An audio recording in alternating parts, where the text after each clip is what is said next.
Hello. അപ്പോൾ ഇന്ന് ഓശാന ശനിയാണ്. നാട്ടിലാണെന്നുണ്ടെങ്കിൽ ഞങ്ങളുടെ അവിടേക്കും കൊഴുക്കട്ട ശനി എന്നും പറയും. കൊഴുക്കട്ട ഉണ്ടാക്കുന്ന ഒരു ചടങ്ങൊക്കെ ഉണ്ട്. ഇവിടെ പുറത്ത് വന്നിട്ടാണെങ്കിലും എല്ലാ വർഷവും എന്തൊക്കെ തിരക്കുണ്ടെങ്കിലും എന്തൊക്കെ പരിപാടികളുണ്ടെങ്കിലും മാക്സിമം ഞാൻ ട്രൈ ചെയ്യും ഉണ്ടാക്കാൻ വേണ്ടിയിട്ട്. വീട്ടിലേക്ക് മാത്രമായിട്ടല്ല കേട്ടോ, കുറച്ച് ഫ്രണ്ട്സിനൊക്കെ കൊടുക്കും. അങ്ങനെ ഒരു 10-30 കണക്കാക്കി ഉണ്ടാക്കുന്ന രീതിയിൽ കണക്കാക്കും. ഇപ്രാവശ്യം ഞാൻ അതുപോലെ തന്നെ വിചാരിച്ചു എന്നാൽ കുറച്ച് ഉണ്ടാക്കാം. രാവിലെ തന്നെ പതിവിനേക്കാളും കുറച്ച് നേരത്തെ എഴുന്നേറ്റ് ഞാനും എഴുന്നേറ്റു, വേറെ ആരും എഴുന്നേറ്റിട്ടില്ല. 2 കപ്പ് ഏകദേശം പൊടിയൊക്കെ ഞാൻ എടുത്തു.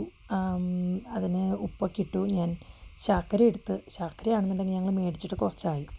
അപ്പോൾ അത് ഫ്രിഡ്ജിലാണ് വെച്ചിരുന്നു ചീത്തയാവാതിരിക്കാൻ വേണ്ടിയിട്ട്. അങ്ങനെ വെക്കണമെന്ന് എനിക്കറിയാൻ പാടില്ല, ഞാൻ ഫ്രിഡ്ജിൽ വെച്ചിരുന്നു. ഞാനാണെങ്കിൽ അത് ചിരണ്ടി എടുക്കാമെന്ന് ആദ്യം വിചാരിച്ചു. എന്നാൽ പിന്നെ കത്തി വെച്ച് ചെത്തി എടുക്കാമല്ലോ എന്ന് നോക്കിയപ്പോൾ എൻ്റെ കല്ല് പോലെ ഇരിക്കുക സാധനം. അതെങ്ങനെയാണ് അങ്ങനെയായെന്ന് അറിയില്ല, പക്ഷെ മേടിച്ചപ്പോൾ അങ്ങനെയായിരുന്നില്ല കേട്ടോ. ഞാനതിന് വെട്ടിയെടുക്കാൻ നോക്കിയപ്പോൾ അതിൽ നിന്നൊരു കഷ്ണം തെറിച്ച് ഏബിലിരിക്കണ ഹൈച്ചേർമ്മയ്ക്ക് തെറിച്ച് പോയി. എന്തോ ഭാഗ്യത്തിന് വേറെ എങ്ങും കൊണ്ടില്ല. അത്യാവശ്യം നല്ല വലിയൊരു തേങ്ങാപ്പൂള് പോലത്തെ കഷ്ണമായിരുന്നു. അത് തെറിച്ച് പോയി. അതാണെങ്കിൽ ചില്ല് പോലെ ഇരിക്കുന്നുണ്ടായിരുന്നു. പിന്നെ ഞാൻ ഓർത്ത് എന്നാൽ കുറച്ച് വെള്ളം ഒഴിച്ചത് അങ്ങനെ തന്നെ ആ വലിയ കഷ്ണം കുറച്ച് അങ്ങനെ ചൂടാക്കി കഴിഞ്ഞ് ഇത്തിരി സമയം എടുക്കുന്നേ ഉള്ളൂ, എന്നാലും പൈ ഉരുകി വരുമല്ലോ. അപ്പോൾ അത് ചെയ്യുന്നതാണ് ഈ പരിപാടി കാണുന്നത്. പിന്നെ ഒരു വലിയ സമയമൊന്നും എടുത്തില്ല കേട്ടോ, വിചാരിക്കണേക്കാളും പെട്ടെന്നതായി ശരിക്കും പറഞ്ഞ സാധനം. വെള്ളം കൂടി ഒഴിച്ചാൽ തന്നെയാണോ എന്ന് എനിക്കറിയില്ല. അത് കുറച്ച് ഒരു 10 മിനിറ്റ്, ഏകദേശം 10 മിനിറ്റ് എടുത്തില്ല തോന്നുന്നു. അപ്പോഴേക്കും പയ്യെ ഒഴുകി. പിന്നെ പയ്യെ ചൂടായി തുടങ്ങിയപ്പോൾ അതെനിക്കൊന്ന് പൊടിക്കാൻ പറ്റി. അപ്പോൾ ഞാൻ ആ കയ്യിൽ വെച്ചിട്ട് തന്നെ പയ്യെ ഒന്ന് ഇങ്ങനെ കുത്തി കൊടുത്തു. അതെല്ലാം മെൽറ്റായി. ആ പരിപാടികളെല്ലാം കഴിഞ്ഞു. പിന്നെ ഞാൻ അതിനകത്തേക്ക് തേങ്ങ ഇട്ടപ്പോഴേക്കും ഞാൻ പയ്യെ ഫ്ലെയിം നന്നായിട്ട് കുറച്ചായിരുന്നു, കാരണം ഒരുപാട് ഇനി കരിഞ്ഞു പോകണ്ടെന്ന് ഓർത്തിട്ട്. തേങ്ങ ഞാൻ ഫ്രഷ് തേങ്ങയല്ല ഇട്ട്, ഞാൻ ഡ്രൈഡ് കോക്കനട്ടാണ് ഇട്ടത്. അതാവുമ്പോൾ പെടിന്ന് അങ്ങനെ വിളഞ്ഞ് വരാനായിട്ട് നല്ല എളുപ്പമാണ്. മറ്റേതിൻ്റെ ഫ്രഷ് തേങ്ങയുടെ അത്രയും സമയം എടുക്കില്ല. പിന്നെ ഫ്രഷ് തേങ്ങ ഇപ്പം മേടിക്കലും കുറവാണ്. അപ്പോൾ അങ്ങനെ ഞാൻ തേങ്ങയൊക്കെ ഇട്ടു. പിന്നെയാണ് നോക്കിയപ്പോൾ എനിക്ക് മനസ്സിലായത് ഇത് ഇത്രയും പോരായിരിക്കും, കാരണം ഞാൻ 2-2.5 കപ്പ് പൊടി എടുത്തായിരുന്നു. 2.5 കപ്പ് പൊടിക്ക് ഇത്രയും എന്തായാലും തികയില്ല. അപ്പം ഞാൻ വീണ്ടും ആണെന്നുണ്ടെങ്കിൽ കുറച്ചും കൂടെയും തേങ്ങ മിക്സ് ചെയ്തു. പക്ഷേ തേങ്ങ മിക്സ് ചെയ്ത് കഴിഞ്ഞപ്പോൾ പിന്നെ ഇതിനകത്തേക്ക് വീണ്ടും പാനി വേണ്ടേ. അപ്പോൾ അതിന് മുന്നേ ഞാൻ ഏലക്കപ്പൊടിയും എല്ലാം അതിന് അളവിന് ഇട്ടതുകൊണ്ട് ഞാൻ ഓർത്തിനി സെപ്പറേറ്റ് വേറെ ഒരു മിക്സ് ഉണ്ടാക്കാമെന്ന് ഓർത്തിട്ട് അതിനുള്ള സൈഡിൽ ഞാൻ പരിപാടികൾ ഒതുക്കി. അത് ഞാൻ ആക്ച്വലി വീഡിയോ എടുത്തില്ല, റെക്കോർഡ് ചെയ്യാനുള്ള സമയം കിട്ടിയില്ല. ബട്ട് ഫൈനൽ റിസൾട്ട് ഇതായിരുന്നു. ഞാൻ ശർക്കരയും സെപ്പറേറ്റ് ഒരുക്കിയിരുന്നു, തേങ്ങയും കുറച്ചുകൂടെ ഇട്ടായിരുന്നു. പിന്നെ അത്രയും വെള്ളം ഒഴിച്ചില്ല, അപ്പോൾ അതായിട്ട് നല്ല തിക്കായിട്ട് കിട്ടി. ഒരുപാട് വെള്ളമായി കഴിഞ്ഞാലും പൊട്ടിയത് ഒലിക്കും. അപ്പോൾ അങ്ങനെ അത് സെറ്റായി. അപ്പോഴേക്കും ഞാൻ പിന്നെ പൊടിയെടുത്ത് ഞാൻ കുഴയ്ക്കാനായിട്ട് കൊഴുക്കട്ടയ്ക്കുള്ള പരിപാടികളെല്ലാം നോക്കി. എല്ലാ വർഷവും ഞാൻ ഉണ്ടാക്കുമ്പോൾ എന്നോട് എൻ്റെ ഫ്രണ്ട്സൊക്കെ ചോദിക്കാറുണ്ട് ഇതെങ്ങനെ ഇത്ര നല്ല സോഫ്റ്റായിട്ട് കിട്ടുന്നതെന്ന്. ഒരുപാട് വലിയ സോഫ്റ്റ് അല്ലെങ്കിലും അത്യാവശ്യം നല്ല സോഫ്റ്റാണ്, കല്ല് പോലെ ഇരിക്കാറൊന്നുമില്ല. എൻ്റെ സൂത്രപ്പണി എന്ന് പറഞ്ഞു കഴിഞ്ഞാൽ എത്ര തിളച്ച വെള്ളമാണോ അത്രയും നല്ല ചൂടോടുകൂടി തിളച്ച വെള്ളമാണ് നമ്മൾ പൊടിയിലേക്ക് ഒഴിക്കുന്നത്. പിന്നെ ഞാൻ അതിനകത്ത് കുറച്ച് എണ്ണയും ഒഴിക്കാറുണ്ട് വെള്ളത്തിനകത്ത്. അപ്പോൾ അത്രയും തിളച്ച പൊടി നമ്മൾ ഒഴിക്കുമ്പോൾ ആ പൊടി നന്നായിട്ട് വെന്ത് കിട്ടും. അങ്ങനെയാണ് ആക്ച്വലി അത്രയും സോഫ്റ്റായിട്ട് നമുക്ക് കിട്ടുന്നത്.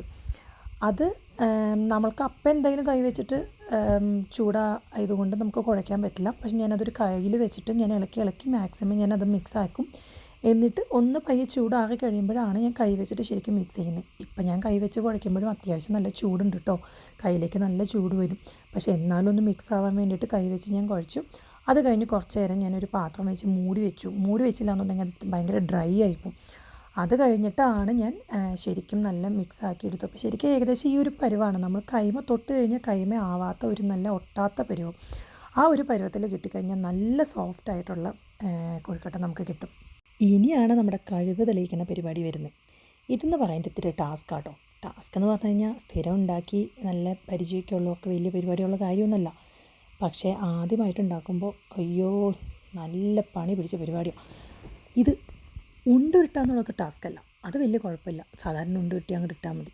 പക്ഷെ അത് കഴിഞ്ഞ് ഈ കുഴി ഉണ്ടാക്കി അതിനകത്തേക്ക് ഫില്ല് ചെയ്ത് അത് കൂട്ടി വെച്ച് ഒട്ടിച്ച് അതിനെ ഒന്ന് ഉണ്ടയാക്കി എടുക്കുന്ന പരിപാടിയാണ് വരും. എങ്ങനെയെങ്കിലും എവിടെയെങ്കിലേക്ക് ചെറിയൊരു ഓട്ടയുണ്ടാവും ആദ്യമൊക്കെ ഉണ്ടാക്കുമ്പോൾ. ഇപ്പോൾ വലിയ പ്രശ്നമില്ല കേട്ടോ, ഇപ്പോൾ ഉണ്ടാക്കി ശീലമായി. ആദ്യമൊക്കെ ഉണ്ടാക്കുന്ന സമയത്താണെന്നെങ്കിൽ ഞാൻ ഇപ്പോഴും ഓർക്കുന്നുണ്ട്, ഓട്ടയുള്ള സ്ഥലങ്ങളിൽ എക്സ്ട്രാ പൊടി എടുത്തിട്ട് അത് വെള്ളം വെച്ച് നനച്ച് ഒട്ടിച്ച് വെക്കും ഓട്ട ഫില്ലാക്കാൻ വേണ്ടിയിട്ട്. അങ്ങനെ കൂട്ടി വെച്ച് ഓട്ടയില്ലാണ്ട് വെച്ചിട്ടുണ്ട്. പക്ഷേ ഇപ്പോൾ അതിൻ്റെ പരിപാടിയൊന്നും ഇല്ല കേട്ടോ. ഇപ്പോൾ എല്ലാ വർഷവും ഉണ്ടാക്കി ഈസ്റ്ററിൻ്റെ സമയത്ത് മാത്രമല്ല, അല്ലാതെയും ഇടയ്ക്ക് സ്നാക്സ് പോലെ കഴിക്കാനായിട്ട് ഇവിടെ ഡൊമിനിക്കിനും ഇഷ്ടമാണ്, ആടൻകുട്ടനും ഇഷ്ടമാണ്. അപ്പോൾ അതുകൊണ്ട് ഇടയ്ക്കൊക്കെ വല്ലപ്പോഴും ഉണ്ടാക്കാറുണ്ട്. അതുകൊണ്ട് അങ്ങനെ ശീലമായി. വലിയ സീനുള്ള പരിപാടിയൊന്നുമല്ല ഇപ്പോൾ. പിന്നെ ആദ്യമായിട്ട് ഉണ്ടാക്കുമ്പോൾ എല്ലാ സാധനങ്ങളും നമുക്ക് പുതിയതല്ലേ, നമ്മൾ ചെയ്താണല്ലോ പഠിക്കുന്നത്. പിന്നെ ഇവിടെ ഏറ്റവും വലിയ കോമഡി എന്താണെന്നറിയോ, ഈ ഉണ്ടാക്കുന്ന സാധനം എനിക്ക് വലിയ ഫേവറേറ്റ് ഒന്നുമല്ല. ഞാൻ കഴിക്കും, 1-2 ഒക്കെ മാക്സിമം കഴിക്കും. പക്ഷേ എനിക്ക് അതിൽ കൂടുതൽ പോവില്ല. അത്ര ഇഷ്ടപ്പെട്ട സാധനമല്ല. നാട്ടിലാണെങ്കിലും ഇവിടെയാണെങ്കിലും. ഇനിയിപ്പോൾ ഞാൻ ഉണ്ടാക്കിയില്ലെങ്കിലും വേറെ ആരും ഉണ്ടാക്കിയാലും പോലും എനിക്കത്ര ഫേവറേറ്റ് അല്ല. നാട്ടിലായിരുന്നപ്പോൾ എൻ്റെ ചേട്ടൻ്റെ ഫേവറേറ്റ് സാധനം. ചേട്ടന് വേണ്ടിയിട്ടാണ് മമ്മി വീട്ടിൽ മെയിനായിട്ട് ഉണ്ടാക്കിയിട്ടിരുന്നത്. കാരണം ചേട്ടനാണ് എല്ലാം കഴിക്കുന്നത്. ഇവിടെ ആയിരുന്നപ്പോൾ ഞാൻ എൻ്റെ കെട്ടിയോന് വേണ്ടിയിട്ടാണ് മെയിനായിട്ട് ഉണ്ടാക്കുന്നത്. ഡൊമിനിക്കിൻ്റെ ഫേവറേറ്റ് സാധനം. അങ്ങനെ ഉണ്ടാക്കിയാണ് പിന്നെ ശീലമായത് കേട്ടോ. പിന്നെ ഈ പറഞ്ഞ പോലെ നമ്മൾ കഴിക്കണേക്കാളും മറ്റുള്ളവർ നമ്മൾ ഉണ്ടാക്കി കൊടുത്ത് കഴിച്ച് ആസ്വദിച്ച് നല്ലതാണ് എന്നുള്ളൊരു നല്ല വാക്ക് പറയുമ്പോഴേക്കും അതിനും ഉണ്ടല്ലോ ഒരു സുഖം. അങ്ങനെയായിട്ടോ മെയിനായിട്ട് കുക്കിങ്ങും ഇപ്പോൾ കൂടുതൽ ചെയ്തു തുടങ്ങിയത്. അപ്പോൾ നിങ്ങളൊരു കാര്യം ഓർത്താൽ മതി, വീട്ടിൽ ഭാര്യമാർ കുക്കിംഗ് കുറവുണ്ട് അല്ലെങ്കിൽ ടേസ്റ്റ് കുറവുണ്ട് എന്നൊക്കെ ഉണ്ടെന്നുണ്ടെങ്കിൽ മേ ബി ഒരു അപ്രീസിയേഷൻ മതിയായിരിക്കും ഒന്ന് സെറ്റാക്കാനായിട്ട്. അപ്പോൾ അങ്ങനെ പിന്നെ ഈ സാധനം ഒരുപാട് കൂടുതൽ ഉണ്ടാക്കി വെച്ചു എന്ന് ഓർത്തിട്ടും നഷ്ടമൊന്നുമില്ല കേട്ടോ. നമുക്കിത് ഫ്രീസറിൽ കയറ്റാം. നമ്മളിവിടെ സ്നാക്സ് മേടിക്കുന്നത് ഫ്രോസണായിട്ടാണ്. അത് നേരെ മൈക്രോവേവിൽ ചൂടാക്കി എടുത്തു കഴിഞ്ഞാൽ നല്ല ഫ്രഷ് സാധനം പോലെ ഇരിക്കും. അതുപോലെ നമുക്കും ചെയ്യാം. ഫ്രീസറിൽ കയറ്റി വയ്ക്കുക, ആവശ്യമുള്ളൂ. ഇപ്പോൾ എപ്പോഴെങ്കിലും ഒരു കൊതി തോന്നുമ്പോൾ എടുത്ത് കഴിക്കണം എന്നുണ്ടെങ്കിൽ ഒന്ന് മൈക്രോവേവ് ചെയ്ത് ചൂടാക്കി എടുത്താൽ മതി.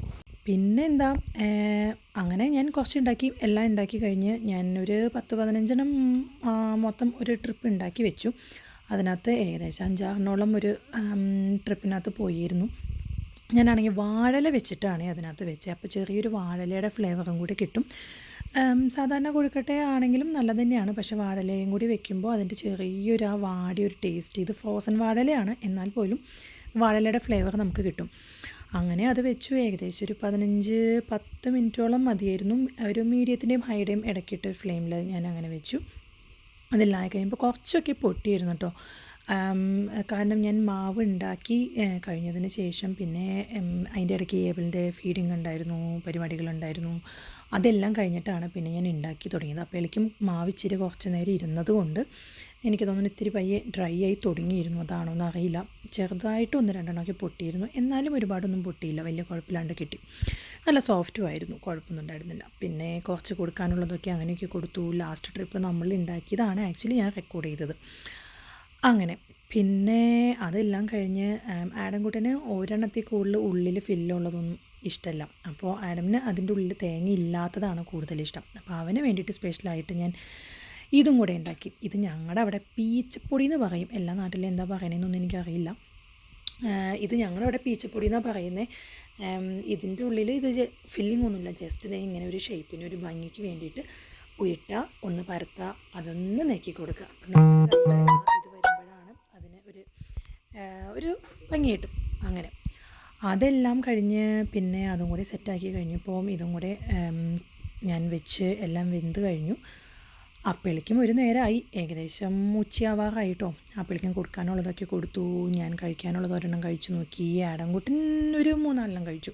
അങ്ങനെ പണികളൊക്കെ കഴിഞ്ഞ് പാത്രങ്ങളൊക്കെ ഒതുക്കി എല്ലാം കഴിഞ്ഞ് വന്നപ്പോഴേക്കും ഒരു നേരമായി സമയം. അതെല്ലാം കഴിച്ച് ഇങ്ങനെ ഞാൻ തുറന്ന് നോക്കിയപ്പോൾ നല്ല സോഫ്റ്റ് സാധനമായിരുന്നു കേട്ടോ. നല്ല ടേസ്റ്റും ആയിരുന്നു. ഒരിത്തിരി മധുരം കൂടുതലായിരുന്നു എന്ന് എനിക്ക് തോന്നി, എന്നാലും അടിപൊളിയായിരുന്നു. Thank you.